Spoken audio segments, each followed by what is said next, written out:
안녕하세요. 저는 경기도에 살고 있는 60대 초반 남성입니다. 저에게는 딸 하나가 있어요. 서른이 넘은 지 얼마 되지 않은 딸인데 다 큰 어른이라고 생각될 수 있는 나이이지만 제 눈에는 아직 어린애입니다. 물가에 내놓은 자식 같고 말이죠. 사실 자식이 아무리 커도 부모는 그런 마음이 들기 마련이잖아요. 남들이 볼 때는 어른 같아도 제 눈에는 언제나 아직 어린 아이일 뿐인 저희 딸도 그랬습니다. 더구나 저는 더 그럴 수밖에 없었던 이유가 아내가 일찍 죽고 혼자서 딸아이를 키워왔기 때문에 더 그랬어요. 아내는 딸아이가 7살이 되던 해에 세상을 떠났습니다.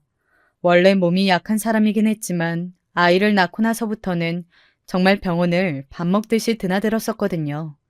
그래서 딸아이는 자신의 엄마 얼굴도 잘 기억하지 못해요. 남겨진 사진들로 추억할 뿐이죠. 홀로 아이를 키워내는 건 쉬운 일이 아니었습니다. 저는 부모님도 안 계셨었고 아내의 친정은 애초에 처음부터 결혼을 반대했었기 때문에 저와 손녀인 딸아이를 모른 척했어요. 아내의 병원비가 고스란히 빚으로 남았지만 그 이야기 자체를 하지 않았습니다.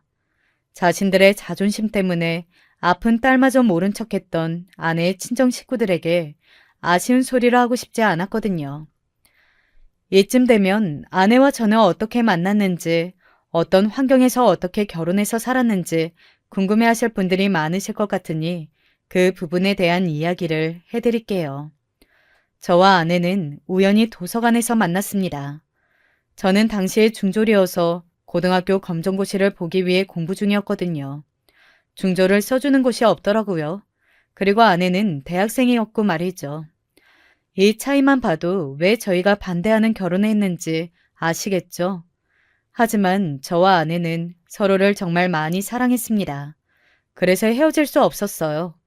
아내는 혹시나 아이를 먼저 가지게 되면 허락이라도 해주지 않을까라고 하더군요. 당시에는 굉장히 어리석은 생각이었지만 그때는 그러면 될 줄 알았거든요. 그래서 아내는 결혼보다 임신이 빨랐습니다. 그리고 아이를 가진 몸을 이끌고 아내와 아내의 친정에 갔었어요. 여기가 어디라고요? 니들이 그러고 오면 내가 허락을 해줄 것 같았니? 어디서 그런 괘씸한 생각을. 나가거라. 나는 오늘부터 딸도 없는 셈 칠 테니 니들끼리 잘 살아. 오히려 더 화를 내시면서 아내를 다시는 보지 않겠다고 선언하셨습니다. 그때는 너무하다고 생각했는데 이제 한 아이의 아빠가 된 입장에서는 당시에 저희가 정말 철이 없었다는 생각이 들긴 해요.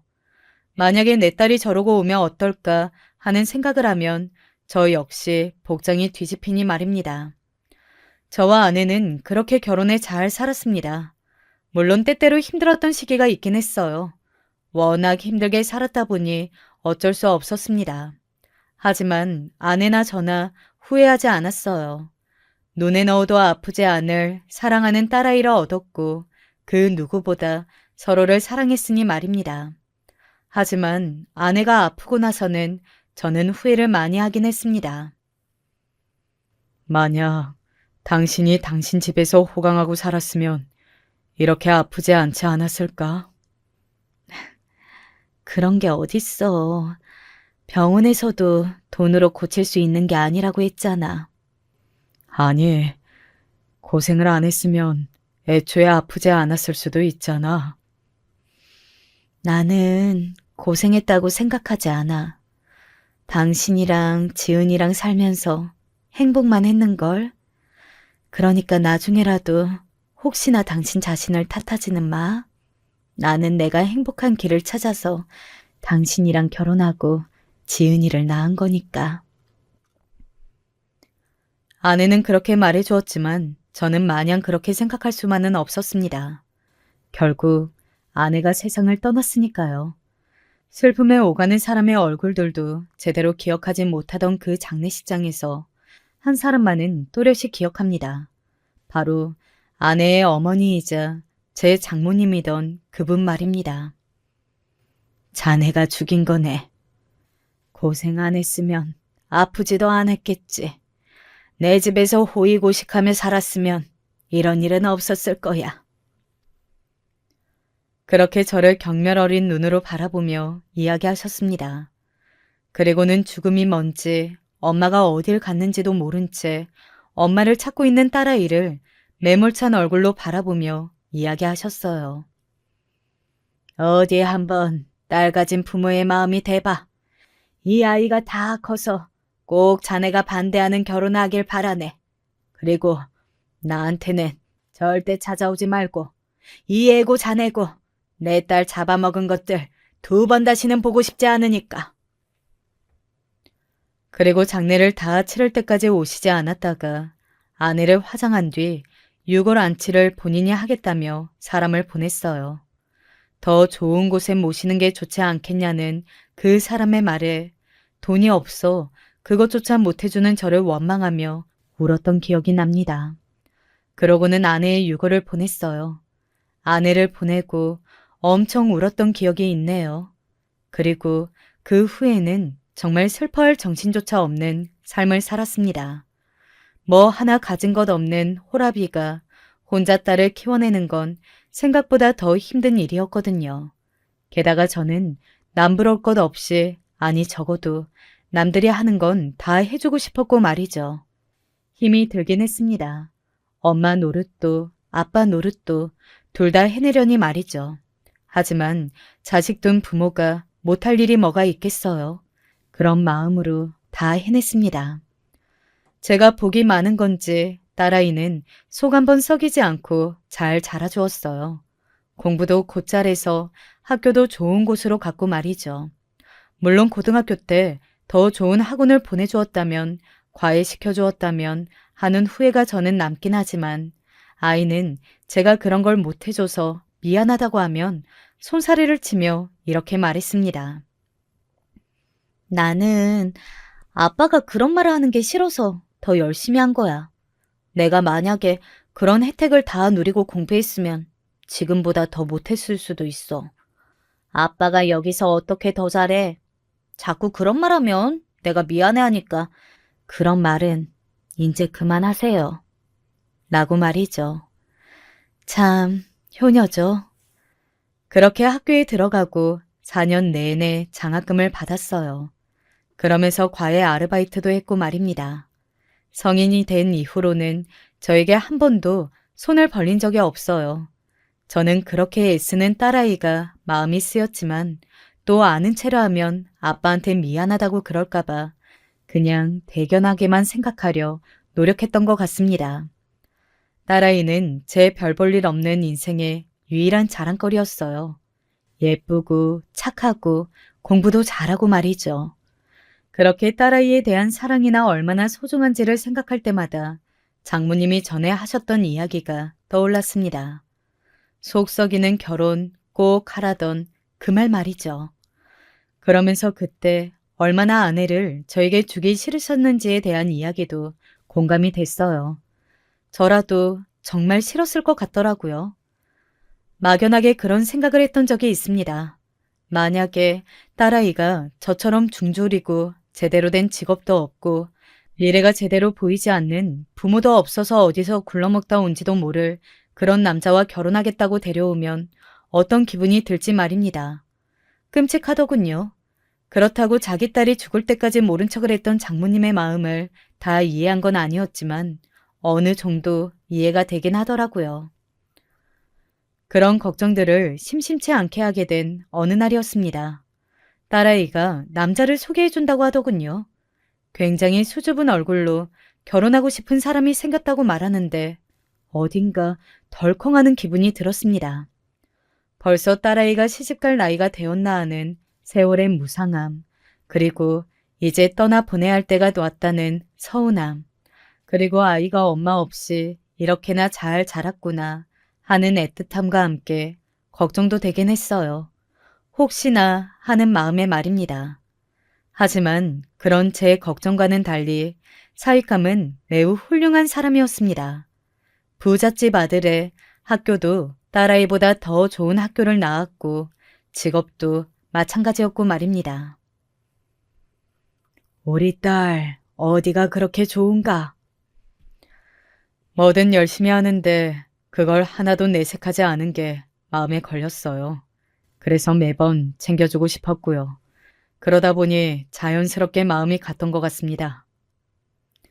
제가 늘 딸아이에게 하는 생각이었거든요. 뭐든 열심히 하는데 하나도 내색하지 않은 걸 말입니다. 그래서, 아, 우리 딸아이를 정말 많이 생각하고 정말 좋아하는구나 싶어 마음이 놓였어요. 그런데 그쯤 되니 이제는 다른 걱정이 되기 시작했습니다. 우리 집이 많이 기우는데 댁에서 반대는 안 하시겠나?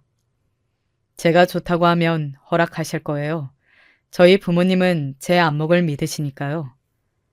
그렇게 자신만만하게 이야기하더군요. 그래서 믿었습니다. 아, 저런 훌륭한 아들을 낳으려면 부모님도 훌륭하신 분이겠구나 하면서 말이죠. 하지만 현실은 그렇지 않았어요. 뭐 어느 부모든 자기 자식이 더 아깝고 더 잘나 보이겠지만 그댁 부모님도 장난이 아니긴 하셨습니다. 절대 안 된다고 완강하게 반대하신다고 하더군요. 사실 이것도 딸아이가 직접 말해준 건 아니었습니다. 너 요즘 무슨 일이 있어? 무슨 일 있을 게 뭐가 있어. 없어요. 딸아이가 웃으며 그렇게 말했지만 도저히 믿을 수가 없었습니다. 그렇다기엔 너무 표정이 좋지 않았거든요.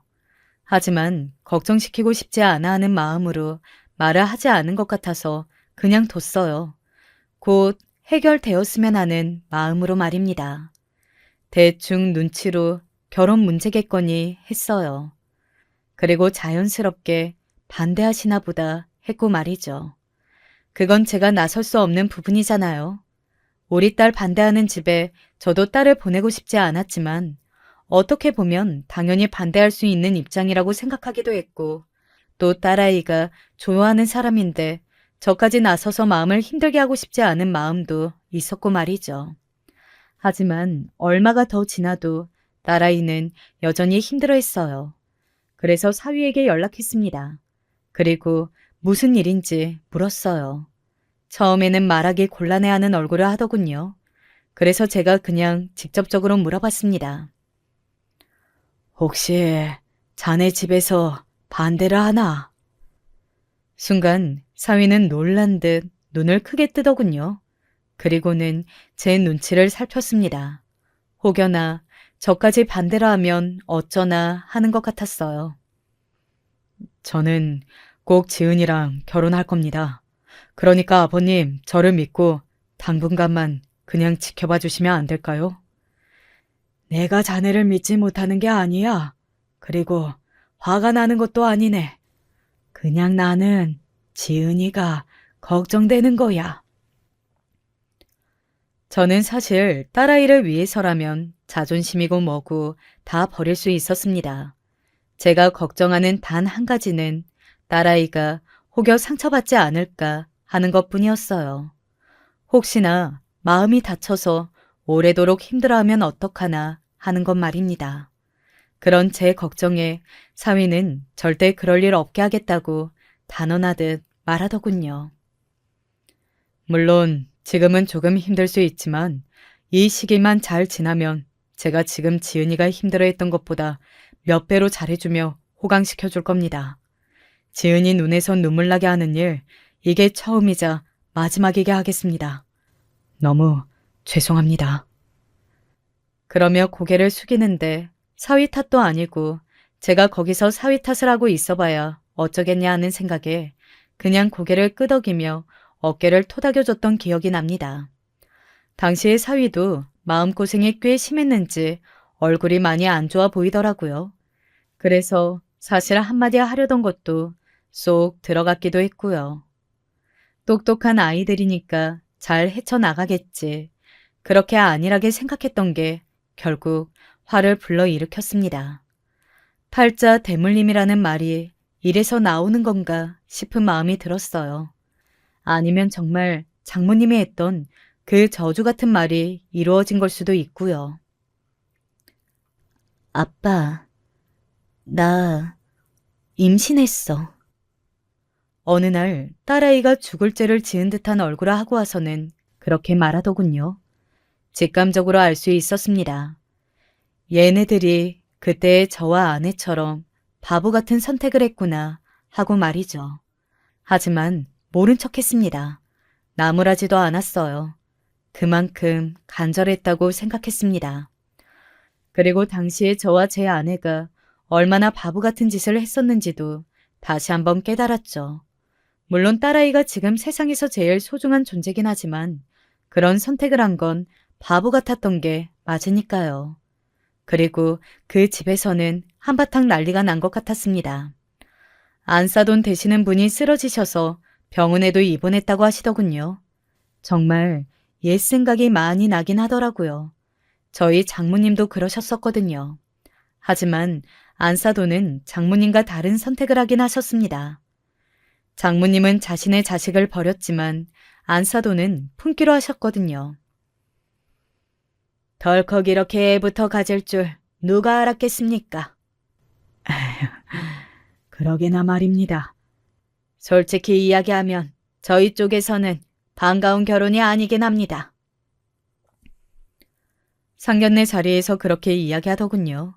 사실 화기애애한 자리는 아닐 거라고 생각하긴 했지만 노골적으로 그렇게 말할 줄은 몰랐거든요. 사위가 당황한 모습이 보였습니다.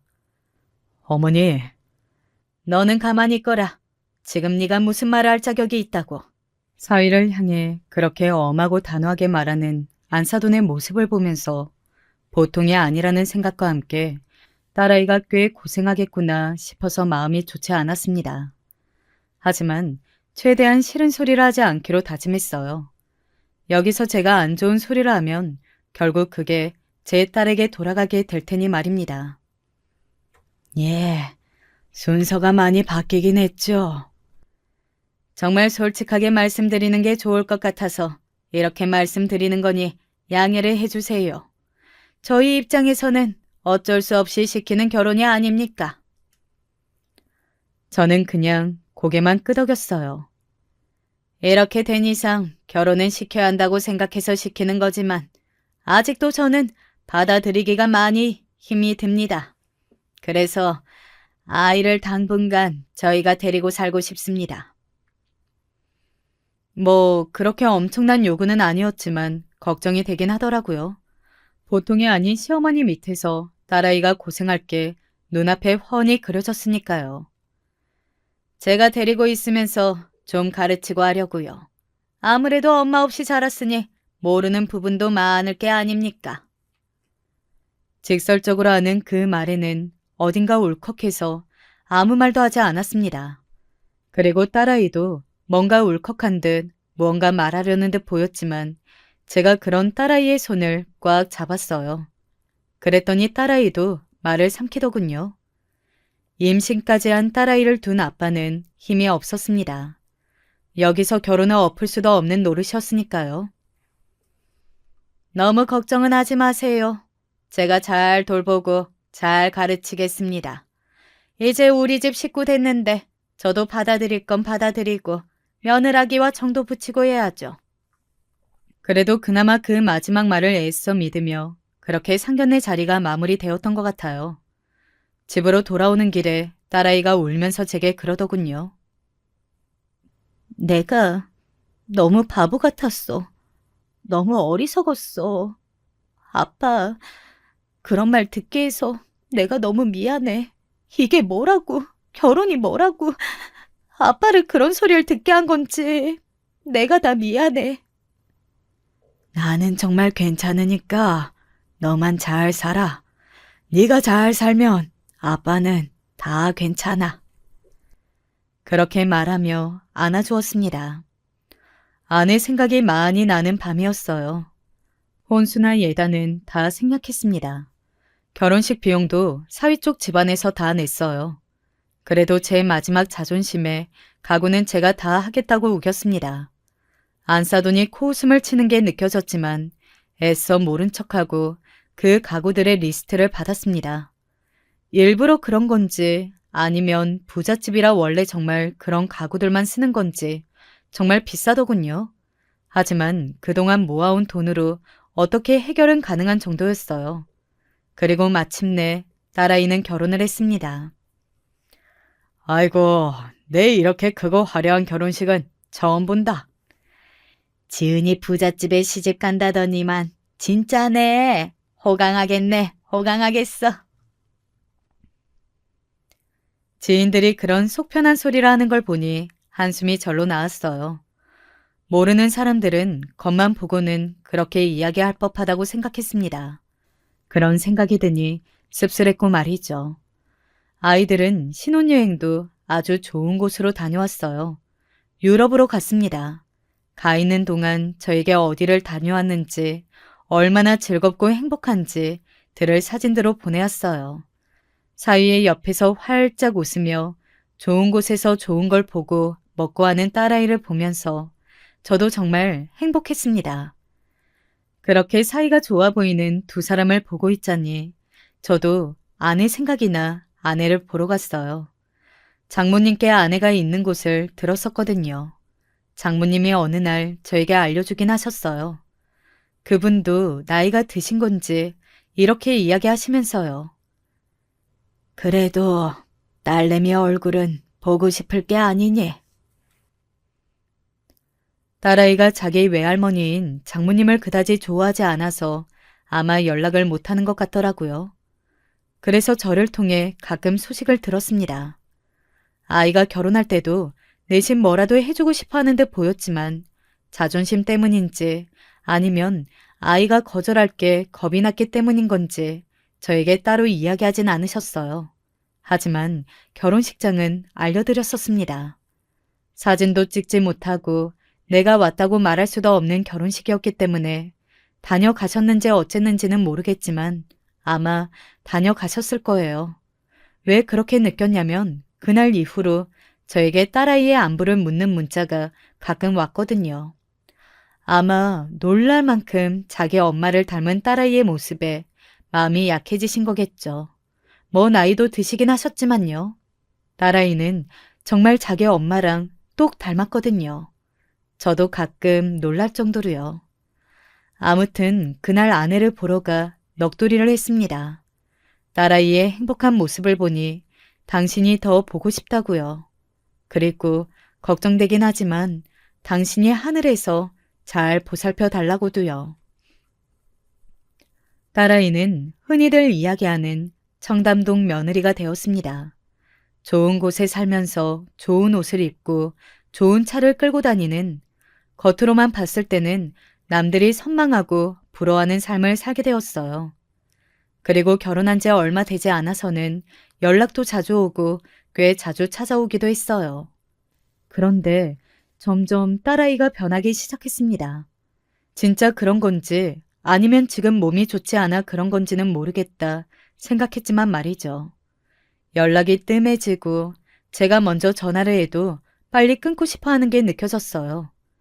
처음에는 시어머니의 눈치를 보나 싶었는데 그럴 일이 반복되니 어딘가 기분이 이상하더라고요.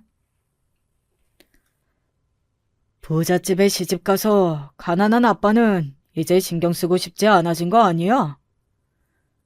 우리 지은이가 그럴 얘야?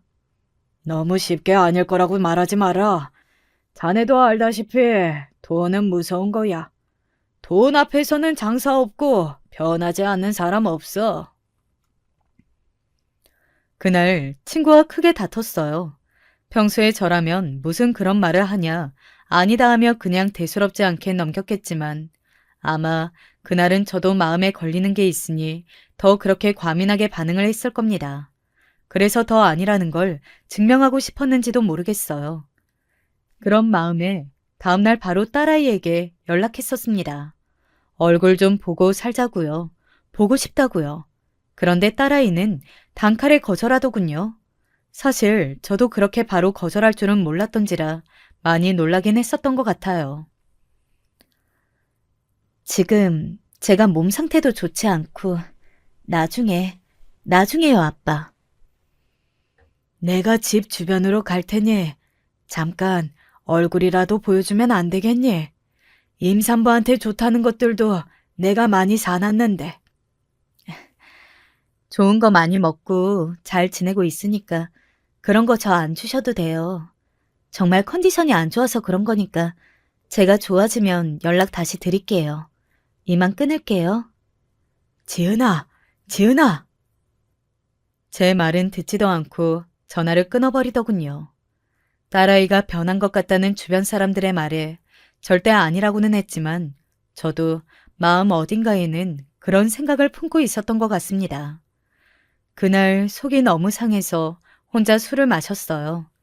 누군가에게 털어놓으면 또 그 누군가는 딸아이의 험담을 할 게 뻔한데 그 소리는 또 듣기 싫었거든요. 그래서 아무에게도 말하지 못하고 혼자 속으로만 삭혔습니다. 여보, 내가 착각을 하는 거겠지? 우리 지은이가 그럴 일 없는데, 그치?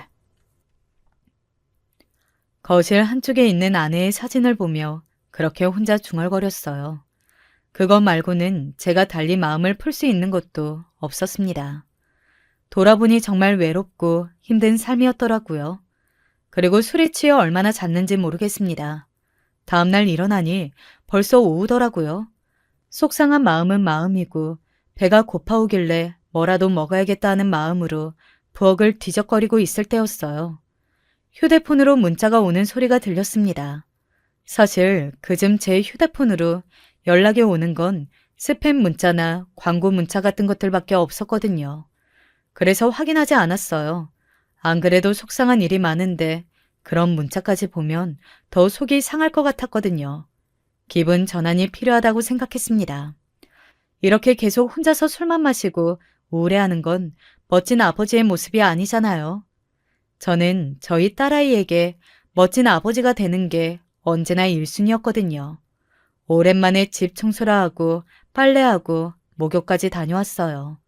널려있는 이불을 보며 이렇게 생각했습니다. 그래, 지금은 임신 기간이고 몸도 정신도 많이 힘들 때지. 나까지 더 신경 쓰이게 하지 말자. 구요. 그리고 그날 한 번도 확인하지 않은 휴대폰을 확인했어요. 그러고는 놀랐습니다. 스팸 문자인 줄 알고 확인도 하지 않았던 그 문자가 딸아이에게서 온 문자더라고요. 서둘러 내용을 확인했어요. 그리고 오늘 하루 종일 다짐했던 그 마음이 한순간에 물거품이 되었습니다. 사실 아빠 수준 차이가 너무 나서 이 집에 들어와서 내내 너무 부끄러웠어요. 연락 자주 하지 마세요. 그냥 영 끊었다. 딸 없다고 생각하고 사세요. 라는 문자가 와 있었거든요. 문자를 보자마자 손이 덜덜 떨려왔습니다. 그리고 바로 딸아이에게 전화를 걸었어요. 그런데 없는 번호라고 뜨더라고요. 설마 잘못 걸었나 싶어 다시 확인했지만 그 번호가 맞았습니다. 저는 그대로 그 자리에 주저앉았어요. 저도 모르게 눈에서 눈물이 흐르더라고요. 허망하다는 게 이럴 때 쓰는 말이구나 하는 게 온몸으로 그렇게 와닿았던 적이 없었던 것 같습니다. 그렇게 한참을 그 자리에 앉아서 멍하니 눈물을 흘렸습니다. 얼마나 시간이 지났는지도 모르겠더라고요. 그냥 창밖을 보니 하늘이 새까맣게 변한 걸로 봐서는 밤이 늦은 시간인 것 같았어요. 문득 죽고 싶다는 생각이 들더라고요. 이렇게 살아서 뭐하나. 아내가 죽고 제 인생에는 딸이 전부였습니다. 딸을 위해서라면 못할 게 없었고 실제로 제 삶 거의 모든 부분을 포기한 채 살았어요. 엄마 없는 티가 나지 않았으면 하는 마음에 가발을 사서 밤을 새워 머리를 묶는 법을 공부하기도 하고 어떻게 하면 도시락을 예쁘게 쌀 수 있을지도 매일같이 연구했습니다. 남들보다 한두 시간 빨리 일어나 매일 아이의 밥을 차려놓고 출근했고 해달라는 거, 먹고 싶다는 거 2번 묻지 않고 다 해줬어요. 그런 지나간 세월들이 무상했다는 생각이 드니 모든 걸 다 잃은 기분이 들더군요. 사실 그날도 술을 마시고 싶었는데 그랬다가는 정말 큰일이 날 것 같은 기분이 들었습니다. 이런 기분으로 술을 마셨다가는 정말 죽겠다고 난리를 칠 것 같았거든요. 그래서 울다 지쳐 방으로 들어가 누웠어요. 그러고는 눈을 감고 한참을 더 생각했습니다. 어디서부터 잘못된 건지 말이죠. 그러다 잠이 들었던 것 같아요. 어, 여보, 어디가? 같이 가! 그리고 그날 꿈에 아내가 나왔습니다. 처음 있는 일이었어요. 아내는 제 꿈에 한 번도 나왔던 적이 없었거든요. 어디가? 여보, 여보! 그러다 아내가 어딘가에 멈춰 섰습니다. 그리고 주저앉았어요. 그런 아내에게 다가갔습니다. 여보. 아내를 불렀지만 아내는 아무런 대답을 하지 않았어요. 그저 하염없이 울기만 했습니다. 제가 무슨 일이냐 물어도 대답하지 않고 정말 펑펑 울기만 했어요. 그런 아내에게 계속 무슨 일이냐 물었지만 아내는 그러다 사라졌습니다. 저는 그와 동시에 잠에서 깼어요. 여보! 그렇게 침대에서 벌떡 일어나 앉았습니다. 그리고 한동안 멍한 상태가 지속됐어요. 평생 가야 한 번도 꿈에 나오지 않던 사람이 왜 이렇게 나타나서 왜 그렇게 울어? 기분이 너무 이상하더라고요. 그리고 너무 찝찝했습니다. 오늘 그런 일이 있고 나서 이런 꿈을 꾸니 더더욱 그랬어요. 마치 딸아이에게 어떤 일이 생긴 것 같은 기분이 들더라고요. 딸아이에게 다시 전화해봤지만 여전히 없는 번호라는 안내음만 들려왔습니다. 시간을 보니 새벽 5시쯤 되었던 것 같아요. 그래서 일단은 기다렸습니다. 이 시간에 사돈댁에 찾아가는 건 아무리 그래도 예의가 아니긴 하잖아요. 그리고 오전 9시가 되자마자 그동안 딸아이에게 주려고 사놨던 좋은 음식들을 바리바리 싸서 챙겨들고는 사돈댁으로 향했어요. 전에 한번 와본 적이 있었는데 잘 기억이 나지 않아 그 기억을 더듬어 가느라 시간이 꽤 걸렸던 것 같습니다.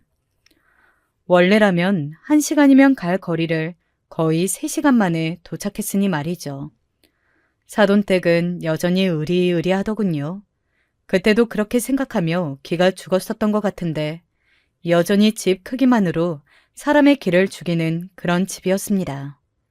심호흡하고 배를 눌렀어요.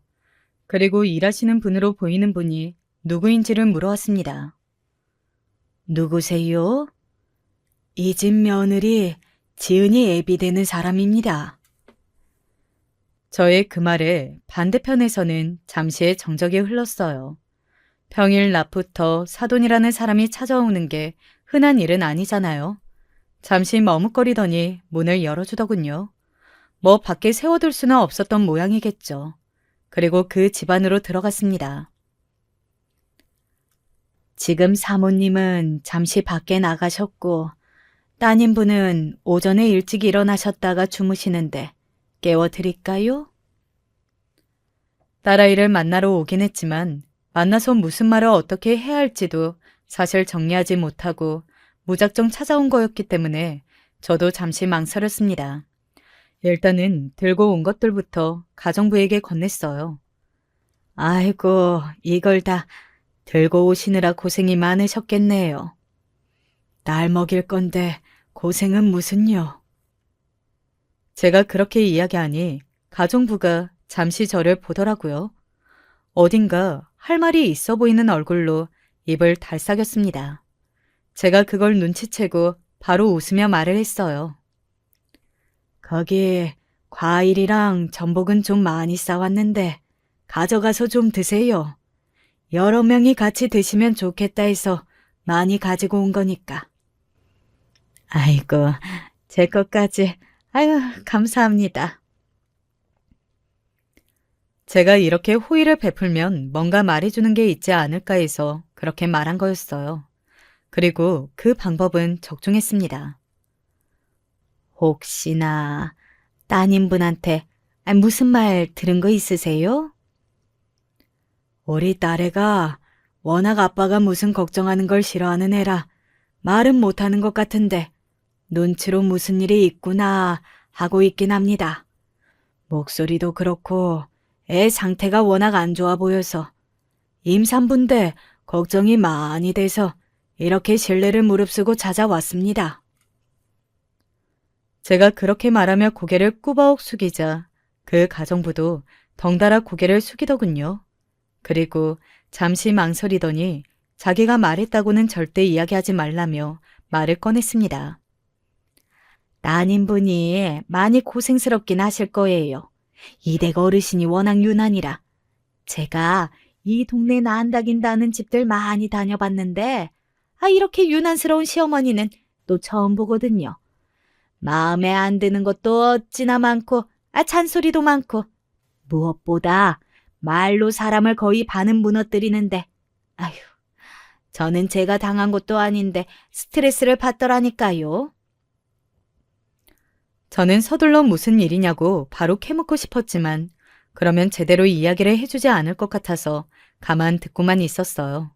사뭇 심각한 얼굴로 말이죠. 그 가정부는 말을 계속 이어나갔습니다. 어찌나 말로 사람을 갈구고 괴롭히는지 나는 이댁 며느님이 정신병 안 걸리는 게 용하다 싶다니까요. 네가 세상에서 제일 못났고 너 같은 게 어떻게 우리 집에 들어왔고 아휴 사람을 그렇게 무시하고 또 자기 남편이나 아들 들어오면 태도를 싹 바꿔서 그 앞에서 하하호호 웃고 말이죠. 한 번은 내가 녹음해 놓으라고 그거 나중에 다 쓸 일 생길지 모른다고 말해놨는데 에휴 들었으려나 모르겠네. 그 말을 듣고 있는데 피가 거꾸로 솟는 것 같았습니다. 제가 얼굴이 시뻘겋게 달아올라서 뭔가를 이야기하려고 하는데 방문이 열리는 소리와 함께 딸아이가 방에서 나왔어요. 아주머니, 저 따뜻한 차 한 잔만. 아빠. 딸아이가 눈을 비비며 방 안에서 나오다가 저를 보며 화들짝 놀랐습니다. 오랜만에 보는 딸아이의 얼굴은 그 전과는 너무 달랐어요. 그 모습에 울컥 눈물이 나올 것만 같았습니다. 그 해맑고 반짝이던 아이의 얼굴에 누가 봐도 알 법한 그늘이 져 있었어요. 아니 어떻게 이런 얼굴을 보고도 무슨 일이 있다고 생각하지 못한 건지 사위에게도 너무 화가 나더군요. 아빠가 여긴 어쩐 일이야? 저는 딸아이의 그 반응에 놀랐어요. 분명 어제 자기에게 다시는 연락하지 말라 영 끊자라고 문자를 보낸 딸이 아닙니까? 그런데 아무렇지 않게 어딘가 저를 반가워하는 듯한 모습에 고개를 갸우뚱했습니다. 연락이 너무 안 돼서. 너 전화번호는 왜 바꿨어? 그게 무슨 소리야? 내가 전화번호를 왜 바꿔? 누군가 제 머리를 한 대 치고 가는 듯한 느낌이 들었어요. 그래서 제가 바로 제 휴대폰을 꺼내 딸아이가 어제 저에게 보냈던 문자를 보여줬습니다. 이거 네가 보낸 거 아니야? 딸아이는 어리둥절한 얼굴로 제게서 휴대폰을 받아들었어요. 그러고는 문자 내용을 확인하더니 하얗게 질렸습니다. 그런 딸아이의 반응을 본 가정부가 힐끔 그 문자를 자신도 확인하더니 마찬가지로 화들짝 놀라더군요. 어머나 세상에 어떻게 이런 일. 아빠한테 이런 문자가 왔다고? 내 번호로? 그러고는 전화했더니 휴대전화 번호가 없는 번호래서 나는 너무 놀라고 걱정돼서 찾아온 거지. 에그머니나 저는 왜 이렇게 찾아오셨나 했더니 아이고 아버지가 많이 놀라셨겠네. 많이 놀라셨겠어. 딸아이는 제 휴대폰을 든 손을 덜덜 떨기 시작했습니다. 굉장히 충격받은 듯한 그 모습에 제가 서둘러 딸아이를 진정시켰어요. 딸아이는 임산부였습니다. 일단 본인이 보낸 게 아니라는 것을 확인했으니 달래야 했어요. 아빠는 괜찮으니까 일단 너부터 주스르자. 너무 화내지 말고 놀라지 말고. 너 몸에 안 좋아, 응? 내가 괜히 왔나 보다. 나중에 몸 풀고 나서 올걸. 후회되더라고요. 딸아이를 믿지 못한 것도 그렇고 이렇게 놀라게 한 것도 그렇고 말이죠. 혹시나 몸에 무리가 갈까봐 너무 걱정되기 시작했던 것 같습니다. 아이고, 아버지가 이 와중에 딸내미 걱정만 하시네. 가정부가 그렇게 이야기하며 딸아이를 부축해 일단 소파에 앉혔습니다. 사실 마음 같아서는 따져 묻고 싶은 것들이 너무 많았어요. 지금 당장이라도 안사돈에게 왜 그렇게 한 건지, 우리 애를 이렇게 대할 거면 데려가겠다고 버럭 소리를 지르고 싶은 심정이었지만 지금 그렇게 한다고 제가 뭘 할 수 있을지 생각해보니 답이 없더라고요. 딸아이를 그 집에서 데리고 나올 수 있는 것도 아니고 뭔가를 당장 해결해주거나 복수를 해줄 만큼 능력이 있는 것도 아니었고 말이죠. 일단은 모른 척하고 있거라. 네? 어떻게 그래요? 지금 당장 네가 네 시어머니를 이길 수 있는 것도 아니고 너도 마음을 정해야지. 계속 이런 식으로라면 네 남편이랑 살 수 있는지 아닌지. 일단 내가 오늘 온 거랑 이 문자를 네가 본 것도 모른 척해. 아버지가 방법을 찾아보고 조만간 다시 연락을 하마. 그동안 네가 또다시 마음고생을 할까봐 나는 그게 걱정이다. 저는 괜찮아요. 근데 어떻게, 무슨 방법을 찾아보시겠다는 거예요? 나도 생각이 있으니 그건 네가 너무 걱정하지 말고. 그렇게 이야기하고 그 집을 서둘러 나왔습니다. 그리고 가져다 준 음식들을 일하시는 분들끼리 나눠 드시라고 했어요. 제가 사모님 모르게 요리 잘해서 따님분 잘 먹일게요. 그니까 너무 걱정하지 마세요. 그 말이 정말 고맙더군요. 이쯤 되면 알아차리신 분들도 계시겠지만 저는 그 길로 장모님에게 연락했습니다. 사실 제 능력에, 제 인맥에 아무리 머리를 굴려봐도 그 집에 대항할 만한 뭔가를 할 수가 없겠더군요. 그렇다고 사위와는 아무런 문제가 없는 딸아이를, 그것도 아이까지 가져 배가 남산만한 아이를 무작정 데리고 나올 수도 없는 노릇이었고 말이죠. 무턱대고 만나자는 제 말에 장모님은 약간 놀라신 듯 했지만 그래도 별말 없이 그러겠다고 하시더군요. 이런 일이 평생 처음이니 무슨 중요한 일이 있겠거니 하신 모양이었습니다.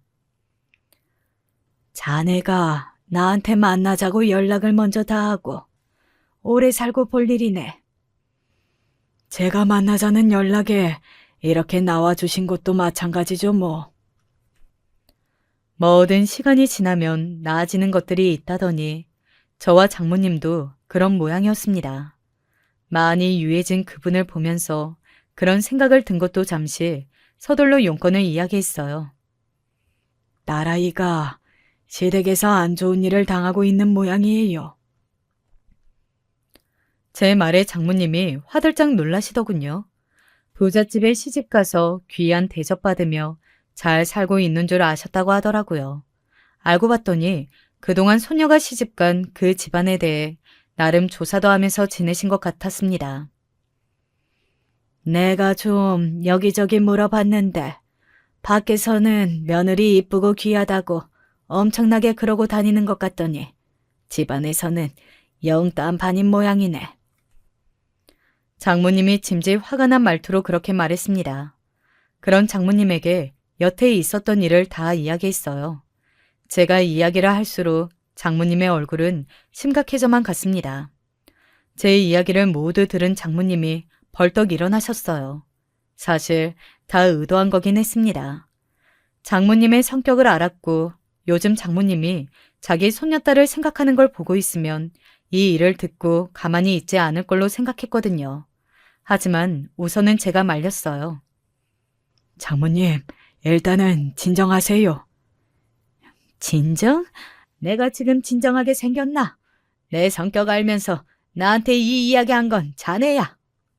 아니, 그 집을 가만히 두자는 말이 아닙니다. 제 생각을 한번 들어보시라는 거예요. 그리고선 딸아이에게 받은 녹음본을 건넸습니다. 그때 가정부의 좋은 대로 딸아이는 자기 시어머니의 폭언을 다 녹음해 두고 있었고 그걸 전달받았었거든요. 그 녹음본을 듣는 장모님의 안색이 하얗게 질려갔습니다. 어디서 감히 내 손녀한테. 그분이 아주 독실하다고 하더라고요. 주말마다 교회도 가고 교회 사람들 앞에서는 세상 좋은 사람인 척 한다고요. 그날 그런 이야기도 가정부에게 들었었거든요. 교회 사람들은 사모님이 천사인 줄 아는데 하면서 비꼬듯 하는 말입니다. 그래서 제가 생각한 건 그거였어요. 자신이 가장 좋은 사람인 척 구는 그곳에 이 폭탄을 터뜨리기로 말입니다. 하지만 그 교회는 아무나 갈 수 있는 게 아니더라고요. 사회적으로 어느 정도 지위가 있거나 돈이 있는 사람들이 많이 다니는 교회이다 보니 저 같은 사람이 그곳에서 이 폭탄을 투하할 수는 없겠다는 생각이 들어 장모님께 부탁하러 갔던 거였습니다. 장모님이라면 그곳에 들어갈 수 있겠다 싶어서요. 그래, 아주 사회생활을 다 아작내버리는 것도 좋은 방법이겠구먼. 장모님이 저의 제안을 받아들였습니다. 그리고 저는 장모님에게 부탁해 아이들이 그 집을 나와 새로 살 집을 하나 마련해 달라고 했어요. 사위가 딸아이를 선택하면 당장 둘이 나와 지낼 곳이 필요하잖아요. 몸도 무거운데 아무 곳에서나 지낼 수도 없는 노릇이었고요. 만약에 사위가 제 딸을 선택하지 않으면 그곳에서 딸아이가 편하게 지낼 수 있게요. 장모님은 다 들어주셨습니다. 이런 말을 하긴 하셨지만 말이죠. 제대로 내 손녀로 나고 자랐으면 이런 대접을 받을 일이 진작부터 없었을 텐데. 아직도 제가 마음에 들지 않는 듯 보이는 건 여전했지만요. 그렇게 녹음본을 장모님이 들고 가시고 얼마 지나지 않아 그 녹음본이 그 교회에 모두가 모인 일요일 오전에 스피커를 통해 울려 퍼졌다고 들었습니다. 이 찢어 죽이려니? 너 같은 건 그때 절대 우리 집에 들어오지 못하게 해야 했던 건데 어디서 이런 못 배워먹었냐니 내 며느리랍치고 들어왔는지. 너는 집에 그냥 갇혀서 살아. 밖에 어디 쪽팔려서 데리고 다니겠니? 애 낳아도 네가 키울 생각은 하지 마라. 우리 아들 핏줄이 멍청한 인연 손에서 자라는 거 나는 못 본다. 폭언들이 녹음된 음성이 교회 전체에 울려 퍼졌습니다. 그리고 사람들은 금방 그 목소리의 주인공이 누구인지 알아차렸다고 하더군요. 얼굴이 시뻘개져서 도망가려고 교회를 나오던 안사돈의 앞에 장모님이 서셨다고 합니다. 네가 우리 손녀딸한테 저런 소리 한 년이지? 어? 손녀라니요? 엄마 쪽 식구들과는 영 끊었다고 들었는데? 내가 안 끊었다 이년아. 장모님은 그렇게 이야기하고는 바로 안사돈의 머리채를 잡으셨다고 하더군요. 그 일은 그 교회 사람들 사이에서 엄청난 이슈가 됐다고 합니다. 그리고 당연하게도 안사돈은 다시 그 교회에 나갈 수 없게 되었어요. 물론 인간관계도 박살이 났다고 들었고 말이죠. 명예훼손으로 고소하겠다고 했지만 그마저도 바깥사돈에 의해 막혔다고 들었습니다. 바깥사돈이 정말 화가 머리끝까지 나서 이혼을 한 해 만에 하는 소리까지 나왔다고 하더라고요. 그리고 안사돈이 무릎을 꿇고 싹싹 빌었다는 말도 말이죠. 이 이야기는 당연히 제 딸아이와 사위에게서 들은 내용입니다. 사위는 너무나 다행스럽게도 그 일을 알게 되고 제 딸과의 연이 아닌 자신의 어머니와 연이 끊어내는 걸 택했어요. 그리고 저에게 찾아와 무릎을 꿇었습니다. 바쁘고 정신없다는 이유로 아내를 제대로 살피지 못한 제 잘못도 큽니다. 그러니 제발 갈라서라는 말만큼은 하지 말아주세요. 부탁드립니다, 장인어른. 저에게 앞으로 정말 잘하겠다는 이야기를 거의 100번쯤 하고 나서야 제 입에서 알겠다는 말을 들을 수 있었습니다. 딸아이는 자기 외할머니가 마련해준 집으로 가고 싶어 하지 않았지만 제 모든 이야기를 듣고 한번 만나나 보기로 한 것 같더군요. 그리고 참 오랜 시간 대화를 나눈 것 같았습니다. 그러고선 자신의 외할머니가 사준 그 집으로 들어가 살았어요. 얼마 지나지 않아 딸과 아내를 꼭 빼닮은 소녀가 태어났습니다. 정말 눈에 넣어도 아프지 않을 것 같다는 게 이럴 때를 두고 하는 말인 것 같더라고요. 가장 반가운 사람은 다름 아닌 장모님이었고 말이죠. 사실 장모님과 완전히 풀지 못한 부분도 많고 아마 죽을 때까지 용서하지 못할 부분도 있을 겁니다. 서로가 서로에게 말이죠. 하지만 얼굴은 보고 살기로 했어요. 무엇보다 아내를 추억하는 사람이 많지 않았기 때문에 그런 사람 하나하나가 귀했거든요. 사위는 자신의 어머니와는 만나지 않았지만 그래도 아버지와는 만나나 보더라고요. 소녀를 보고 싶어 하셔서 보여줬다는 이야기도 들었습니다. 주변의 이목을 그렇게 신경 쓰고 걱정했던 안사도는 집안에서 한 발짝도 나오지 않은 채 칩거 생활을 하고 있다고 하더군요. 그렇게 밖에 나다니면서 자랑하는 걸 세상에서 가장 좋아하는 사람에게는 가장 큰 벌이라는 생각이 들었습니다. 세상 사람들이 자신의 치부 같은 본 모습을 안다고 생각하면 꽤 많이 괴로울 것 같긴 하더군요. 생각보다 장모님이 굉장히 그쪽에서 파워가 있으신 분인지 사돈댁에서도 놀라서 번갈아가며 사과를 오기도 했었습니다. 장모님 말씀으로는 안사도는 다시는 그쪽에 발을 붙이지도 못할 거라고 하시더군요. 아마 뭔가 손을 써놓으신 거겠죠. 저는 요즘 너무 행복합니다. 그래서 미안할 만큼 말이죠. 아내는 그렇게 사랑했던 자신의 딸이 자라서 결혼하고 또 저렇게 예쁜 소녀를 낳아 잘 기르는 모습을 하나도 보지 못하고 떠났으니까요. 그래도 그날 엄마가 아빠 꿈에 찾아온 걸 보면 어딘가에서 다 보고 계시다는 거 아닐까? 그렇겠지. 나는 뭔가 엄마가 나를 지켜주는 듯한 기분이 들어. 딸과 그렇게 이야기하며 울었던 것 같아요. 이번 아내의 생일에는 이제 조금 커서 멀리 외출해도 될 것 같은 제 손녀를 데리고 다 같이 갈 예정입니다. 장모님에게도 이야기했더니 내색은 안 하지만 반가워하시는 것 같더라고요. 제 이야기는 여기까지입니다. 자신의 마음에 들지 않는다는 이유로 그래도 평생 한 가족으로 살아야 하는 며느리를 그렇게 괴롭힌 시어머니의 말로 치고는 무난한 편이라고 생각해요. 물론 더 할 수 있었지만 그래도 사위가 제 사위로 있기로 한 이상 더 할 수는 없었습니다. 어쨌든 제 사위의 어머니이시니까요. 어쩌다 보니 이야기가 많이 길어졌네요. 저는 이만 가봐야 할 것 같아요. 들어주셔서 감사합니다.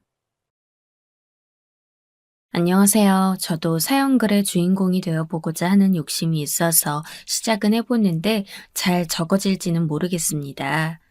글의 순서라든지 배치 같은 거 제가 전혀 모르는 초짜라서요. 어쩌면 뒤죽박죽인 이야기가 될까봐 걱정인데요.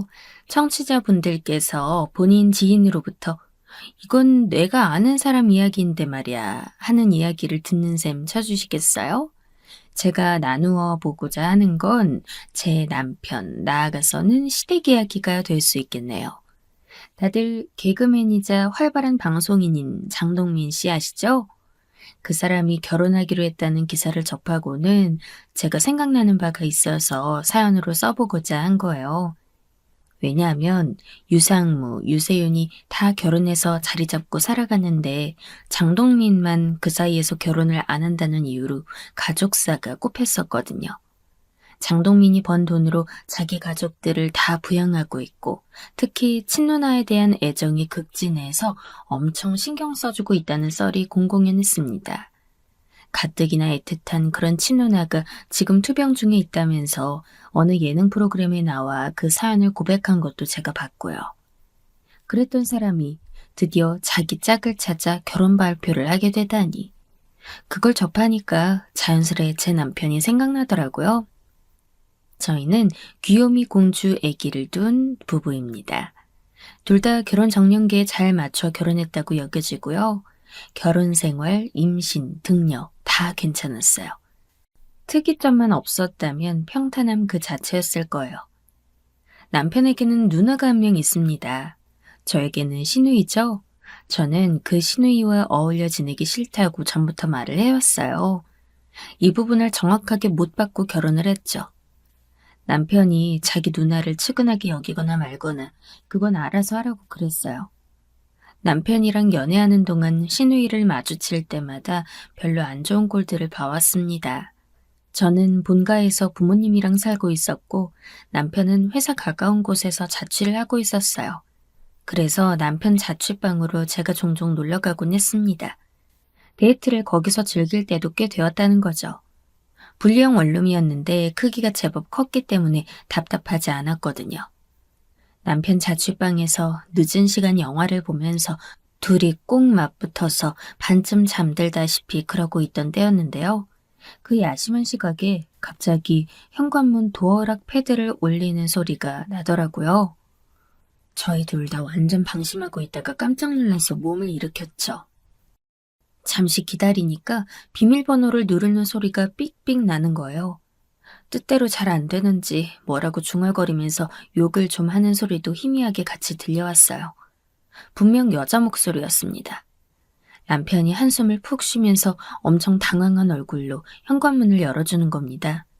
저는 이게 무슨 상황인가 싶어서 그런 남편을 말릴 틈도 없이 놀라고 있었고요. 자정을 넘겼던 그 시간에 남편의 자취방으로 들이닥쳤던 건 만취해서 꼬장을 부리고 있는 신우이였습니다. 와, 열렸다. 속 뒤집어진다. 토할 것 같아. 누나, 이 시간에 무슨 일이야? 아니, 왜 여기로 왔어? 술 냄새. 여자친구랑 같이 있었네? 야릇한 타이밍에 내가 왔나? 나 몰라. 저도 얼굴 보고 인사 한번 나눈 적 있던 신우이와 재회를 한 건 바로 그렇게였어요. 술 냄새 풀풀 풍기면서 저한테 다가와서는 피임은 잘 하고 있냐면서 그런 소리를 하더라고요. 뭐라고 표현할 수 없는 기분이 들었어요. 제가 한순간에 기분이 싸해져서 남편을 조용히 쳐다봤죠. 당황한 남편이 그런 신우이를 저한테서 떼어내다가 거실에서 쪽잠이라도 자라면서 달래놨습니다. 시간만 그렇게까지 안 늦었으면 전 집에 갔을 것 같은 그런 당혹스러움이었어요. 조금 있다가 보니까 신우이가 혓구역질하는 소리가 들려오더니 화장실에 가서 엄청 쏟아내더라고요. 저는 몇 주 후에 그런 모습을 소리로 접하는 것뿐만 아니라 직접 보기도 했습니다. 같이 밥 한 번 먹자면서 유명한 곱창 맛집이 있다고 가자면서 그랬다는 거예요. 저랑 친분을 쌓고 싶었는지 본인 이미지를 만회하고자 함이었는지 아무튼 신우이가 남편을 통해 의사를 전달해 왔습니다. 우리 누나 엄청 재밌는 사람이야. 같이 있으면 불편하진 않을 거야. 너한테 꼭 한 끼 사주고 싶어 하는 모양이라서 같이 밥 한 번만 먹을까? 응? 그때 남편이 저한테 부탁거리게 말했어요. 저를 설득시키려는 것인지 눈썹이 축 내려가서는 입술 내밀고 저한테 막 애교를 부리더라고요. 한창 서로에게 불타올라 좋은 것만 눈에 보이며 연애를 즐기고 있던 시기. 남편이 그렇게 나오니까 제가 넘어갔죠. 그래서 사람 바글바글한 곱창집에서 저, 남편, 신우이 이렇게 셋이서 둥그런 테이블에 앉아서는 2시간이 조금 넘는 시간 동안 소주 7병을 깠습니다. 사람이 셋이니까 인당 2병꼴인 셈이었냐고요? 아니요. 신우이가 혼자 4병을 넘게 마셨어요. 말술인 것도 아니었고 그저 분위기와 기분에 취해 그렇게 주량을 넘긴 모양이었습니다. 자꾸 소리를 지르고 의자에서 미끄러져서 나갈 때는 남편의 부축을 받은 채였어요. 곱창집 화장실에다가 토를 질 뻔하게 해놔서 사실상 쫓겨난 것이었습니다. 세면대에 토를 해놨고 직원들이 질색을 하면서 수습하러 들어가는 모습에 제가 너무 쪽팔리고 수치스러웠어요. 밖으로 나오자마자 또 토를 했습니다. 제 운동화 앞코에 붉은색 토사물이 다 튀었어요. 천자질의 아이보리색 컨버스와는 그날 이후로 버렸습니다. 뭘 봐. 아이씨, 토하는 사람 처음 보냐? 그 와중에도 지나가는 사람들을 향해 시비 걸던 신우이의 모습은 강한 잔상을 남겼습니다. 그래서 도저히 잘 지내고 싶은 생각이 들지 않았고요. 일단 저와 성향이 정반대였으니까요. 남편한테도 신우이한테 제 연락처 따로 주거나 하지 말라고 진지하게 경고를 했습니다. 연락처까지 선을 긋게 된 이유도 있었죠. 곱창집 사건 이후로 거의 한 달 정도 지났을 때 남편과 데이트로 저녁을 먹고 이제 각자 집으로 돌아갈 때였는데 그날따라 손을 놓기가 싫더라고요. 남편이 먼저 자기 집에 가서 시간을 보내다 가겠냐고 그러길래 냉큼 따라갔죠. 둘이 꼭 붙어 자취방에 도착했는데 좁은 신발장에 여자 구두가 있는 겁니다. 저희 둘 다 동시에 얼어붙었어요. 반쯤 열려있는 화장실 안을 들여다보고는 처참해졌죠. 신우이가 용변 보느라 내렸던 바지춤을 제대로 갈무리도 하지 않은 채로 화장실 바닥에 엎어져 있더라고요. 살짝 코를 골며 자고 있었고 은은하게 술 냄새가 풍겼습니다. 진짜 이 사람은 전혀 저랑 다른 부류의 종자구나. 이해할 수도 없고 이해하기도 싫은 사람이다. 전 이렇게 못 박았어요. 그래서 남편한테 제가 신우이 연락을 행여나 따로 받게 되면 바로 이별이라고 경고까지 하게 되었던 거고요. 전 그렇게 막 나가는 인생이 너무 싫었어요. 남편하고는 생전 딴판이라는 게 신기하고 믿어지지 않았죠. 자기 동생은 대학 졸업하고 착실하게 회사 생활하면서 사회인으로 자리 잡고 살아가는데 그거 보면서 누나로서 느끼는 바도 없는지 신우이의 방탄한 머릿속이 참 특이한 것 같았습니다. 저랑 남편 두 사람의 관계는 전혀 문제가 없었고요. 더 만나다가 자연스럽게 결혼 이야기가 오가게 되었어요. 기정사실화가 되었을 때 시댁 가서 저녁을 함께 먹었는데 저, 남편, 시어머니 그리고 신우이가 한 자리에 있었어요. 시부모님은 별거 중이었어요. 시아버지께서는 시골댁을 왔다 갔다 하면서 지내고 계셨는데 두 분 사이가 좋지 않았으므로 사실상 별거라고 남편이 그랬습니다. 시어머니는 고지식한 느낌을 풍기는 분이었는데요. 말투도 어딘가 꼬장꼬장하고요. 그런데 그래요. 너희는 너희대로 알아서 살아. 이러는 스타일이에요. 가끔은 호탕한 중년 아저씨의 기운이 느껴지기도 합니다. 맞으라고 있는 누나가 저 모양이니? 동생이라도 먼저 빨리 장가를 들어야지. 결혼 너무 좋아. 너무 잘 됐어. 첫째보다 둘째가 먼저 결혼하게 된 상황을 시어머니는 전혀 개의치 않아 하셨죠. 참고로 시어머니는 시어머니와 살기 답답하다고 진작에 원룸에서 자취 중이었어요. 멀쩡히 자기 자취방이 있는데도 술 먹고 놀라다닌 동네랑 남편의 자취방이 더 가까울 때면 거기로 기어들어가서 민폐를 끼쳤던 거죠. 식사 후 과일을 나눠 먹으며 편한 자리가 이어졌는데 무슨 얘기가 오가다가 시어머니가 갑자기 울컥하셨는지 신우이를 갈구셨어요. 도대체 언제 멀쩡한 직장 다닐 거냐면서 혼을 내시더라고요. 저는 예의상 대충 흘려들은 척, 못 들은 척하며 남편과 딴청을 피워주었습니다만 속으로는 쌤통이라 여겼어요. 사지 멀쩡한 신우이가 직장을 다니다 말다 하면서 허송세월하는 꼬라지, 그 사실 자체가 별로였거든요. 들어가는 곳마다 안 맞는 걸 어떡하라고. 나 지금 예민하니까 너무 건들지 마, 엄마. 얼씨구, 무서워 죽겠네. 야, 너 어디 들어가냐? 방구석엔 왜 기어 들어가? 사과마저 안 처먹냐? 안 먹어. 맨날 나만 보면 잔소리. 아주 못 잡아먹어서 안달이잖아. 에휴, 저거는 지 애미를 닮아서 역마살이 꼈는가. 한 곳에서 일도 못하고 사람 구실은 언제 할 건지. 신우이가 들어간 방문을 노려보는 시어머니 표정이 엄청 살벌해서 제가 흠칫했어요. 절 쳐다보시는 표정은 다시 풀어져서 부드러워 보였지만요. 저는 이제 그만 일어나 가보려고 했는데 신우이가 따로 얘기 좀 하자면서 부르더군요. 탐탁치 않았지만 따라서 방으로 들어가 봤습니다. 저한테 자기 핸드폰 내밀면서 카톡방 하나를 보여주더라고요. 만난 지 2달 된 남자인데 지난주부터 갑자기 자기 연락을 씹는다는 거예요. 카톡을 안 보길래 오늘 오전에 문자를 따로 보냈더니 나보고 스토커냐면서 욕을 하더라고. 나 차단당한 것 같아. 이 사람 왜 이러는 걸까? 갑자기 무슨 일이 생겨서 나한테 이러는 건지 난 모르겠거든. 신우이의 말을 들으며 대화 내용을 살펴본 저는 금방 그 내막이 짐작 갔어요. 신우이랑 어떻게 한번 재미를 봐보려고 갖은 수를 썼던 놈이 목적 달성을 하고 나서 흥미를 잃어버린 꼴이었습니다. 그냥 포기하세요. 이 사람 이미 마음 뜬 것 같은데요. 뭐? 그럴 리가 없어. 우리 둘이 괜찮았는데? 무슨 사정이 있는 거 아닐까? 제발 떨어져 나가달라고 고사를 지내는 놈인데 사연은 무슨요? 나이가 몇인데 이런 놈한테 놀아나고 있으며 상황 판단도 못하고 있고 게다가 자기가 듣고 싶은 대답만 기다리면서 저한테 의견을 구하는 걸 보니까 어이가 없었습니다. 저랑은 정말 맞지 않는 인물이란 생각만 거듭해서 들었고요.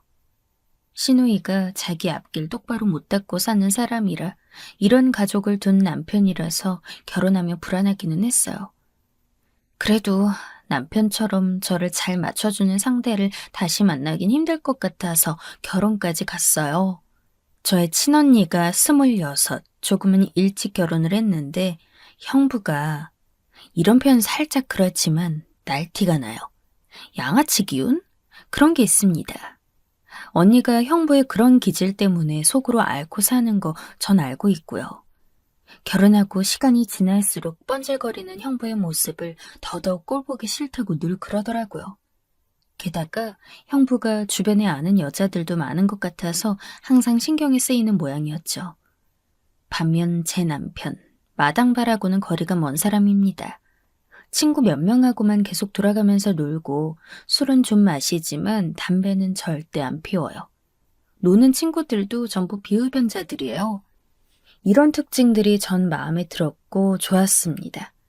그래서 저는 남편이 재미있고 왁자지껄하고 그런 아주 외향적인 사람은 아니어도 소박한 자기만의 매력이 있어서 좋은 남자라며 친정 부모님께도 말씀을 드렸죠. 내심 더 좋은 배경의 남자와 결혼하길 바라셨던 부모님이었지만 제 의견을 충분히 존중해 주었습니다. 남편이 전자기기에 관심이 워낙 많아서 지식이 빠삭한 데다가 자취방도 늘 심플하게 잘 꾸며놨었거든요. 기본적으로 깔끔한 사람이고요. 주변이 더러우면 자기 정신 사나워진다고 말하는 스타일이라서요. 결혼하면서 혼수를 남편이 다 해왔는데 전부 남편의 취향이 다 반영되었어요.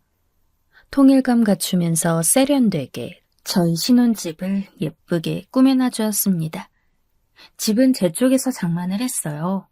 저도 많이 부족하긴 해도 돈을 나름 모았는데 부모님이 그 돈은 앞으로 요긴하게 쓰라고 하시면서 집을 전적으로 지원해 주셨습니다. 이때 신우이가 결혼을 한다 만다 얘기가 나왔어요. 우리가 당연히 돈을 보태줘야 하지 않을까? 그런데 남편이 저한테 그런 소리를 하는 겁니다. 돈? 무슨 돈? 설마 내 돈? 제가 얼마나 황당했던지요. 그래서 살짝 싸웠습니다. 그런데 그럴 필요가 없겠시리 신우이 결혼이 무산되었어요. 상대가 누군지 불붙어서 결혼하겠다고 설치더니 금세 헤어진 모양이었죠. 아휴, 괜히 부부간의 의만 상했어요. 남편이 그래도 저한테 진심 어린 태도로 사과해서 저도 금방 기분이 풀어졌었네요. 제가 시댁에다가 신우이를 못마땅해 하는 걸 티를 낼 필요는 전혀 없었습니다. 시어머니께서 항상 저를 보면 먼저 걔는 강산이 변해도 철이란 게 절대 안 들어. 마음에 드는 구석 한 가지가 없다니까. 신우이의 흉을 보아서 제가 민망해질 정도였으니까요. 신우이는 자기 친한 언니랑 수제 맥주집을 하겠다고 그랬어요. 금세 오픈 준비까지 들어가더라고요. 오픈 후에 제가 날을 잡아서 가보려고 했는데 임신 사실을 마침 알게 되는 바람에 저는 패스했고요. 대신 남편이 자기 친구들과 몇 번 가줬습니다. 그런데 운영이 잘 안 됐어요. 게다가 재수없게도 미성년자들이 남의 신분증을 가지고 들락날락했던 사실이 밝혀지면서 일이 커졌습니다. 그러면서 신우이가 그 언니랑 많이 다퉜다네요. 결국 신우이는 돈과 시간과 체력만 날리고 거기서 빠져나왔습니다. 남편이 손 털고 나오라고 적극 말을 했나 보더라고요. 내가 앞으로 누나한테 절대 동업하지 말라고 그랬어. 누나한테 누나는 누구랑 일하는 성격 못 되고 누구 밑에서도 일을 잘하는 거 아니니까 생각 잘하라고 말해줬지. 그 정도로 근무 환경을 못 맞추면 그럼 뭐 병신이란 건가요? 너무 당황스러웠죠. 남편한테 시누이 일에 너무 신경 쓰는 거 그만하라고 했습니다. 자꾸 신경 쓰고 참견하려 드는 게 너무 보였거든요. 딸을 임신한 저는 출산 직전에 육아휴직을 썼어요. 임신 중기에 한번 크게 아팠어서 놀란 일이 있긴 했으나 건강하게 아이 낳고 육아에 들어갈 수 있었습니다. 그리고 저 복직할 때 정말 감사하게도 남편이 회사에서 좋은 편의를 받아 육아휴직을 쓰게 되었어요. 남편이 원래도 주식을 조금씩 했는데 육아휴직으로 집에 있는 동안 아기 보면서 본격적으로 주식에 집중을 하는 모양이었어요. 제가 지켜봤던 남편은 주식으로 큰 재미는 못 보더라도 절대 위험하게는 투자를 안 하는 사람이었습니다. 나 주식 마음먹고 해보려는데 나한테 돈 주면 안 될까? 내가 책임지고 안전하게 굴려줄 수 있어. 나 믿고 투자 좀 해줘봐, 응? 남편이 간절하게 말하길래 제가 돈을 내어줬어요. 기본적으로 남편이 워낙 돈 관리를 잘했거든요. 그래서 결혼하고 나서 거의 1년을 남편이 저희 부부의 돈을 관리하고 있었어요. 전 대략적인 계산을 하면서 사는 저랑은 다르게 남편은 딱딱 금액을 맞추고 여러 가지 설계를 하면서 사는 사람이었거든요. 월급 들어오면 반은 남편에게 항상 제가 보내었습니다. 알아서 잘 관리를 해주니까 신경을 쓴 적도 없었죠. 제가 따로 보유하고 있던 제 돈을 이때 처음 남편의 요청에 따라 내어준 것이었어요. 그런데 진짜 바로 얼마 후의 일이었는데요. 시누이가 본인 가게를 오픈한다는 소식이 들려온 겁니다. 남편의 복직 시기를 상의하면서 이런저런 얘기를 나누던 중이었는데 시어머니로부터 전화가 왔어요. 내가 암만 생각해도 이상해서 말이야. 걔가 염치도 없이 지 동생한테 또 돈을 뜯어먹은 것 같은데? 혹시 너 뭔가 들은 거 있니? 그런 말씀 듣자마자 쎄하게 느낌이 안 좋았습니다. 갑자기 직감이라는 게 발동하더라고요. 믿었던 남편에게 바로 물어볼 수밖에 없었죠. 말을 돌려야 할 것도 없이 직접적으로 물어봤어요. 설마 우리 돈을 준 건 아니지? 숨길 배짱은 있어도 거짓말을 할 자신까지는 없었던지 남편이 아무 말도 못하더군요. 와, 그걸 보는데 순간적으로 화가 머리끝까지 치솟았습니다. 나한테 말 한마디 상의 한 번 없이? 그래, 얼마 줬는데? 그냥 빌려준 거야. 그동안 2차례 나눠서 줬어. 토탈 얼만데? 그래서 총 얼마인지나 말해. 거의 뭐 대략 9천 조금 넘게? 9천? 9천만 원이라고 그러는 거야? 그럼 1억 가까운 돈을 줬다고? 미쳤어! 제가 바로 눈물이 나와서 머리를 감싸쥐고 분하고 답답함으로 울었어요. 남편이 미안하다고 어쩔 줄 몰라 하는데 쳐다도 보기 싫었죠. 이래서 시누이가 마음에 들지 않았고 가까이 하고 싶지 않았던 겁니다. 저에게 시누이가 직접적으로 와서 피해를 끼치지 않더라도 남편을 통해서 영향을 받으니까요. 자기 누나한테 어렸을 때부터 도움 많이 받았고 잘 따르는 사이였다지만 이제는 다 큰 성인에다가 결혼까지 했으면서 왜 나약하고 무르게 구는 것인지 남편을 도저히 이해할 수가 없었어요. 우리 이혼해. 이혼하자. 그리고 우리 애는 내가 키울 거야. 애기 내가 데려가. 불만 없지? 저는 더 볼 것도 없이 바로 이혼 선언을 했어요. 그러자 남편이 제 앞에서 무릎을 꿇고 빌더군요. 저는 남편 핸드폰으로 시누이한테 전화를 걸었어요. 엄청 반갑게 받는 것에 제가 피식 웃음이 나왔습니다. 사람이 무슨 세균 덩어리보다도 더 지독하게 더러울 수가 있어요? 누군가한테 기생하지 말고 알아서 사는 법은 결코 모르나 보죠?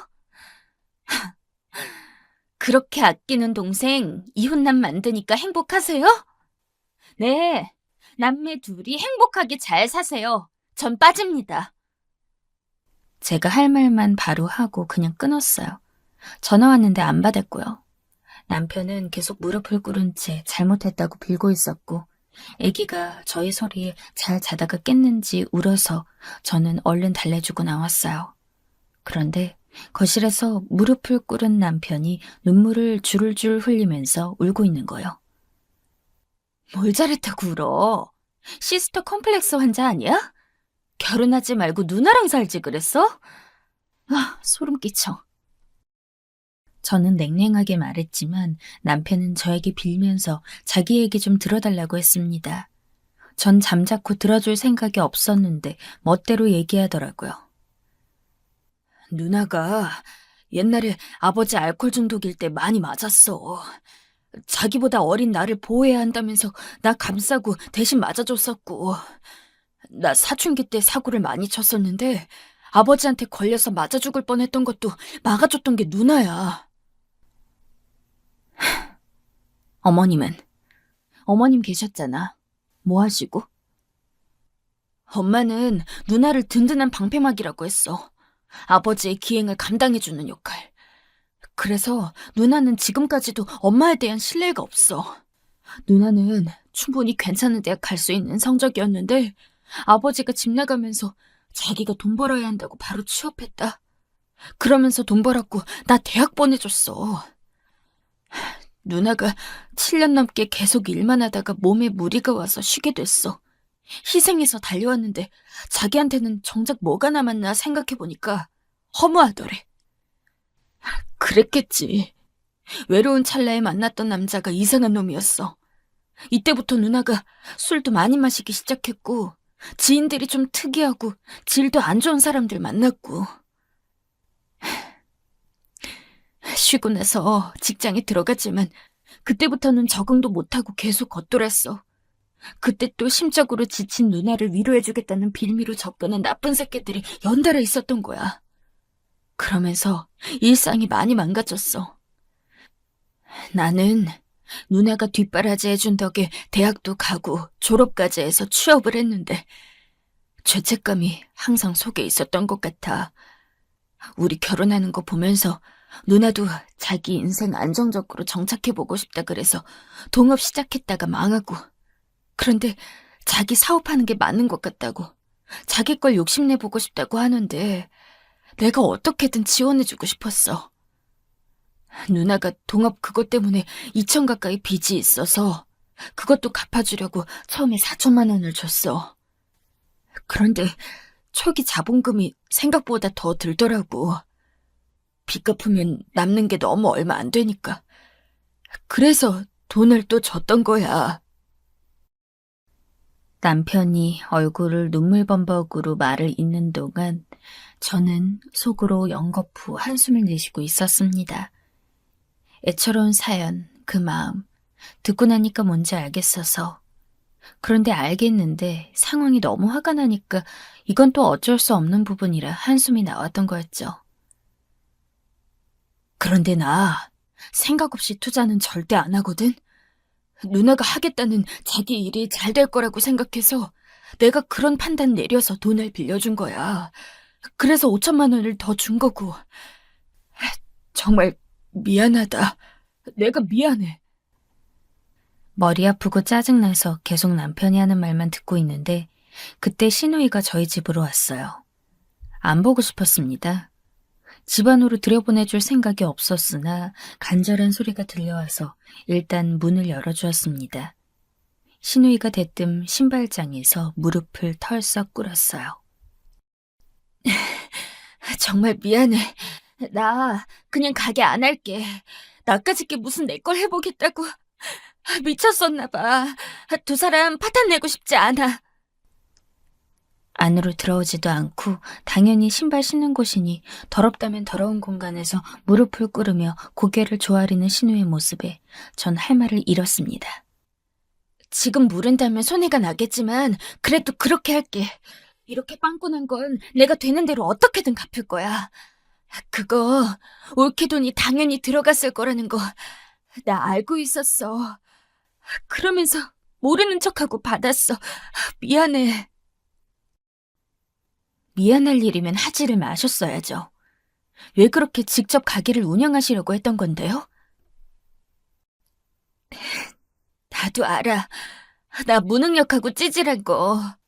올케 눈에 내가 어떻게 보일지도.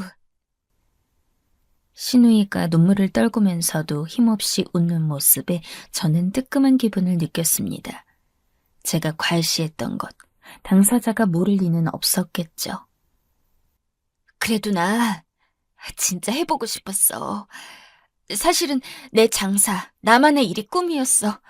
적성에 제일 맞는다는 생각도 내내 하고 있었고, 욕심 부리고 싶어서 동생한테 민폐 끼치는 누나, 옳게 등쳐먹는 시누이 하려고 했었네. 진짜 못났다, 내 자신이. 당장 물을 테니까 두 사람은 화해하면 안 될까? 진짜 좀 그렇네요. 전 잘못한 것도 없는데 왜 남매가 쌍으로 저를 이렇게 난처한 입장으로 만들어요? 제가 소리치니까 시누이는 정말 미안하다면서 손을 모아 비는 겁니다. 남편은 콧물 소리 내가면서 울고 있고 갑자기 제가 힘이 쭉 빠지는 걸 느꼈어요. 걸핏하면 시누이 흉을 보면서 대가리를 탁 치면 맑은 소리 나는 바보라는 등 그런 말을 쉽게 하는 사람이 시어머니였거든요. 갑자기 그 모습들이 생각나더라고요. 자기 딸 우습게 만드는 시어머니 태도를 돌아보면 확실히 문제가 있었습니다.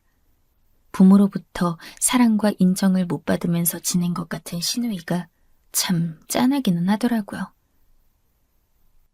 저 더 불편하게 만들지 마시고 우선 돌아가세요. 여기서 더 뭐라고 하셔봤자 저한테는 도움 안 돼요. 시누이를 돌려보낸 후에 저는 남편과 더 얘기하지 않고 조용히 혼자 생각을 이어갔습니다. 저랑 성향이 달라도 너무 달랐으나 하여간 결혼 전처럼 변함없이 편하게 언니라고 불러달라며 사람 좋은 웃음을 지어 보였던 시누이의 모습 등 확실히 괜찮은 면모도 많이 갖고 있는 인물이기도 했어요. 남편이 자기 누나를 돕고 챙기는 것에 눈이 멀어 저와의 신의를 저버렸다는 것에는 여전히 실망스러웠고 화가 났으나 솔직한 제 심정으로는 이혼까지 결사하겠다는 마음이 사라져 있었습니다. 다음날 알람을 듣지도 않았는데 이른 시각에 눈이 스르르 떠지더라고요. 간밤의 일은 한바탕 꿈이었다는 듯 생각이 차분하게 정리되어 있는 제 상태가 느껴졌습니다. 저는 신우이에게 연락해서 기회를 줘보고 싶다고 그랬어요. 진짜로 운영할 생각은 있다고 자부하시는 게 맞아요? 나 정말 자신 있어. 정말 하고 싶었던 일이니까 내 한 몸 모든 노력을 다 바칠 각오라면 진심으로 되어 있거든. 앞으로 1년, 딱 1년이에요. 그때까지 보고 제 판단이 아니다 싶으면 바로 가게 정리하고 빼는 거예요. 고마워. 너무 고마워서 무슨 말을 해야 할지 내가 잘 모르겠어. 정말로 고마워. 은인 옳게 못난 누나 둬서 불쌍한 동생, 예쁜 조카 위해서 나 최선을 다해볼 거야. 귀해줘서 고마워. 신우이는 고맙다며 엉엉 울음을 터뜨렸고 그것은 남편도 마찬가지였어요. 2번 다시 저를 실망시키는 행동하지 않겠다고 남편이 스스로 먼저 약속을 해왔어요. 그 모습에 그제야 제 안에서 무너졌던 신뢰가 조금 회복되더라고요. 신우이는 홀에서 먹는 자리는 딱히 없이 테이크아웃 전문점을 냈어요. 독특한 홍차를 기미한 밀크티가 메인이었고 파운드 케이크를 여러 종류 둔 구성이었습니다. 그럴싸해 보였으나 한편으로는 요즘 이런 느낌의 가게가 유행인 만큼 꽤나 포진해 있었기 때문에 전 걱정도 되었죠. 그래도 이런 일을 하면서 사람 구실 멀쩡히 하며 일상을 보낼 수 있지 않을까 하는 생각이 함께 들더군요. 저도 모르게 신우이의 발전 같은 걸 바라고 있었나 봐요. 겉으로 내색한 것보다 훨씬 더 신우이에게 행운을 빌어주며 저는 응원을 보내고 있었습니다. 이왕 엎질러진 물이라면 이렇게 되어버린 참에 무조건 잘 되었으면 했어요. 그리고 1년 후에는 신우이의 가게가 어떤 모습이었을까요? 결론만 먼저 밝혀드리자면 굉장히 성공을 거두었습니다. 초기의 청사진과는 점점 달라진 부분들도 많았어요. 손님들의 반응이랑 빠르게 변하는 유행을 잘 반영하면서 주력 상품을 바꾸었고 이것이 유효한 결과를 만들어냈더라고요. 지금 현재로서는 매출의 대부분이 택배 주문 판매에서 나온다고 합니다. 운영 시작하고 8개월 차부터 매출이 상승 곡선을 무섭게 그리더니 11개월 차에 믿지 못할 숫자를 찍어냈어요. 제가 1년이 넘어가는 13개월 차 매출표를 확인하고는 경악하리만치 놀라고 말았습니다. 왜 우리나라가 자영업자의 나라인지, 모두가 자영업을 포기 못하는지 알 것만 같았달까요? 일반 직장, 특히나 저같이 평범한 연봉의 월급쟁이들은 꿈도 꾸지 못할 숫자가 월 매출표에 찍혀 있었습니다. 제 친구 중 한 명이 외국계 기업에 다니는데 복지나 연봉 모두 수준급이거든요. 그런데 걔 월급보다 큰 숫자더라고요. 이건 중견기업 다니는 친구가 상여금 최고로 받았을 때 정도라야 비빌 수 있겠더군요. 신우이 보고 민폐만 끼쳐대는 존재, 만년 멍텅구리라며 깔보았던 시어머니는 더 이상 그럴 수 없게 되었죠. 완전 전세가 역전되었어요. 신우이는 아직도 그 원룸에서 자취를 하고 있습니다. 중고로 마련한 아반떼 한 대 끌고 다니는 게 유일한 사치랄까요? 명품 가방 하나가 없었어요. 특별히 명품 가방에 관심이 없다고 하더라고요. 그러고 보니 신우이가 스타일이 워낙 좋아서 그렇지 명품 끼고 다니는 걸 본 경우가 없었어요. 왠지 명품 좋아하고 사치를 즐겨 할 것 같은 이미지라고 처음에는 여겼는데 제가 착각했던 것이죠. 같이 식당에서 밥을 먹고 나서 이마에 기름이 나왔다고 신우이가 파우더 팩트를 꺼내어 퍼프로 얼굴을 두드리는데 화장품 케이스를 보고는 제가 또 속으로 놀랐죠. 그 흔한 헤라도 아니고 아이오페도 아니고 저가 브랜드인 이니스프리 로고가 그려져 있던 거예요. 이럴 수가. 너무 깜짝 놀랐네요. 그리고 사람 심리가 참 웃긴 게요. 장사 잘 되는 대박집 사장님으로 바라보니까 신우이가 다르게 보이는 거예요. 한없이 가볍고 염치도 없고 그저 경박스러운 줄로만 알았는데 점점 소탈하고 꾸밈 없고 가식을 안 부리는 사람으로 보였습니다. 이제 와서 말해보는 건데 나 처음부터 되게 옳게 눈치 보였었다? 잘 사는 집 딸내미라고 하니까는 내가 안 그러고 싶어도 어쩔 수 없이 조심스러워지더라고. 전보다 확실히 기운이 밝아진 것 같은 게 보이는 신우이는 저에게 은근한 속내도 털어놓았어요. 그래서 저도 사실은 선입견이 있었고 처음에 좋게 보지 않았다고 그렇게 솔직한 말들을 건네보았습니다. 감추어두었던 감정을 겉으로 털어놓고 나니까 서로가 편해진 게 느껴졌어요. 여자들끼리 뭔가 끈끈한 것도 생긴 듯 싶었고요. 이렇게 사업 운영 기지를 가지고 계셨으면서 공장에서 오래 일하시고 단순 사무직만 오가시고 그간 어떻게 억누르고 사셨어요? 몰라. 나는 내가 첫째고 누나니까 동생을 책임져야 한다는 생각만 강했어. 나보다 공부머리 좋은 게 내 동생이라는 거 처음 알았을 때부터 밀어줘야겠다고 다짐도 했었고. 그 다짐 지키려고 죽어라 일하면서 돈 벌었던 거야. 나 말곤 집에서 돈 버는 사람이 없었으니까. 한 명이라도 쥐구멍에서 빠져나가는 게 낫지 않겠어? 이제는 그 쥐구멍에 벼뜰 날이 온 것 같은데요. 신우이의 말에 제 마음이 저절로 뭉클해졌어요. 제가 조용히 건넨 말을 듣고서는 신우이가 웃었는데 그 웃음이 아주 환하게 밝았습니다. 사람 보는 눈이 정말 부족했었다는 것을 저는 스스로 실감했어요.